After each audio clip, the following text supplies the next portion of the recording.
पश्चिम बंगाल में अप्रैल में विधानसभा चुनाव होने हैं, लेकिन उससे ठीक पहले लगातार टीएमसी के विधायक बागी होकर बीजेपी में शामिल हो रहे हैं। इससे बीजेपी की जमीनी पकड़ तो मजबूत होगी, लेकिन टीएमसी को कहीं इसका खामियाजा ना भुगतना पड़ जाए, क्योंकि मतुआ समुदाय जो कभी टीएमसी के साथ था, आज बीजेपी के छत्र छाया में है। और अगर बंगाल के सियासी समीकरण को देखें तो मतुआ और राजवंश समुदाय अगर चाहे तो बंगाल में सियासी बयार बदल सकता है। कैसा है बंगाल का सियासी समीकरण, देखें इस रिपोर्ट में।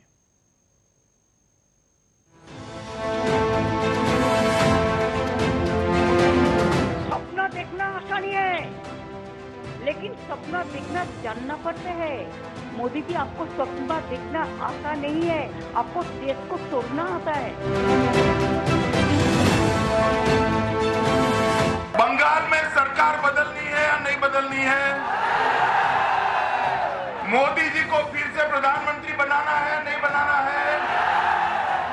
बंगाल में आमतौर पर सुशासन, कुशासन, विकास, अत्याचार, हिंसा, अन्याय, भ्रष्टाचार और सांप्रदायिकता जैसे मुद्दों को केंद्र में रखकर सियासी पार्टियां चुनावी मैदान में उतर रही हैं। लेकिन इस बार स्थिति बदली हुई नजर आ रही है और बिहार, उत्तर प्रदेश की तरह जातीय समीकरण साधकर चुनावी बाजी जीतने की कोशिशें की जा रही हैं। एक और तृणमूल कांग्रेस से दूर चले गए मतुआ, आदिवासी, राजवंशी, बाउड़ी और बागदी जैसे समुदायों को लोक लुभावन घोषणाओं के जरिए मुख्यमंत्री ममता बनर्जी साधने की कोशिशों में है, तो वहीं भाजपा नेता भी इन समुदायों को रिझाने में लगे हुए हैं। राजवंशी और मतुआ समुदाय को अपने पाले में लाने के लिए ममता उनके आर्थिक और सामाजिक विकास की बातें कहकर उनका दिल जीतने की कोशिशें कर रही है, तो भाजपा भी लगभग वही कार्य कर रही है। ममता ने इन समुदायों के पूज्य प्रमुखों की जयंती पर सरकारी छुट्टियां घोषित कर दी हैं। उनके नाम पर सांस्कृतिक बोर्ड, कॉलेज और विश्वविद्यालयों के नाम जैसी कई घोषणाएं की थी ताकि चुनाव में उनका वोट मिल सके। पर पिछले सप्ताह भाजपा के कद्दावर नेता और केंद्रीय गृह मंत्री अमित शाह ने राजवंशी और मतुआ समुदाय की गढ़ में जनसभा कर घोषणाओं की जो झड़ी लगाई, उसे ममता के नहले पर दहला माना जा रहा है। राजवंशी और ममता समुदाय की बंगाल में इतनी आबादी है कि दोनों को मिला दें तो इनका प्रभाव सूबे के करीब 90 विधानसभा सीटों पर है। साल 2016 विधानसभा चुनाव तक इन समुदायों का वोट तृणमूल कांग्रेस को मिल रहा था, लेकिन पिछले लोकसभा चुनाव में राजवंशी और मतुआ वोट धीरे से भाजपा की ओर खिसक गया है। नतीजतन राजवंशी समुदाय के प्रभाव वाले उत्तर बंगाल के कूच बिहार, अलीपुरद्वार और उत्तर दिनाजपुर, मालदा, जलपाईगुड़ी, दार्जिलिंग के समतल इलाकों में तृणमूल का खाता तक नहीं खुल सका। वहीं मतुआ के प्रभाव वाले दक्षिण बंगाल की बनगांव और राणाघाट लोकसभा जैसी सीटें भी भाजपा की झोली में चली गई। यही वजह है कि ममता ने पिछले 2 सालों में कई बार उत्तर बंगाल का दौरा कर राजवंशियों के लिए एक के बाद एक घोषणाएं की।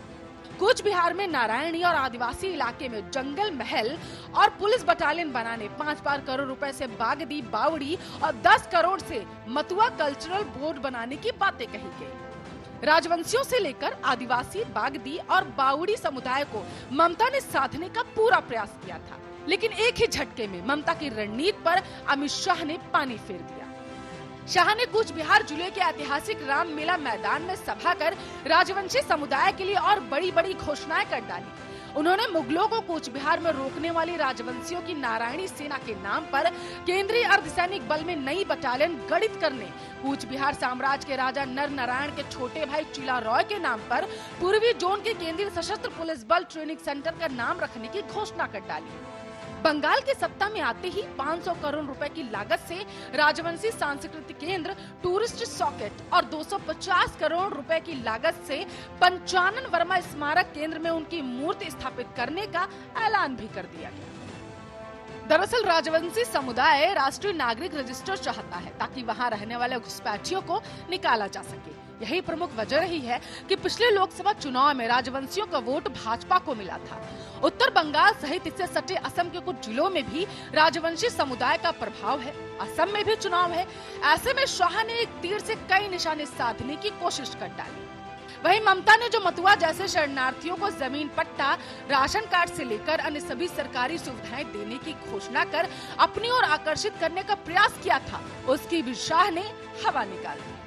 उन्होंने मतुआ समुदाय को नागरिकता देने के लिए संशोधित नागरिकता कानून लागू करने की बात कही, तो साथ में भरोसा दिया कि बंगाल में भाजपा की सरकार बनते ही मुख्यमंत्री शरणार्थी कल्याण योजना, मतुआ समुदाय के बुजुर्गों के लिए पेंशन, युवाओं के लिए छात्रवृत्ति और अन्य योजनाएं भी लागू की जाएंगी। साथ ही ठाकुर नगर रेलवे स्टेशन का नाम श्रीधाम ठाकुर नगर किया जाएगा। केंद्र द्वारा इसे टूरिस्ट सॉकेट के रूप में अब देखा जा रहा है। बीजेपी सीएए और एनआरसी का समर्थन करती है तो टीएमसी कहती है कि इन्हें लागू नहीं होने देंगे। लेकिन यहाँ पर आपको ये बताना बेहद जरूरी है कि अगर राजवंश और मतुआ समुदाय चाहें तो ये बंगाल का सियासी समीकरण बदल सकते हैं, क्योंकि ये किंग मेकर की भूमिका में है। बंगाल में सत्ता किसको मिलेगी, बंगाल में ये यही समुदाय डिसाइड करते हैं। लेकिन देखने वाली बात अब ये होगी कि बंगाल के रण में शंखनाद कौन सी पार्टी करेगी। Special desk, Arya news.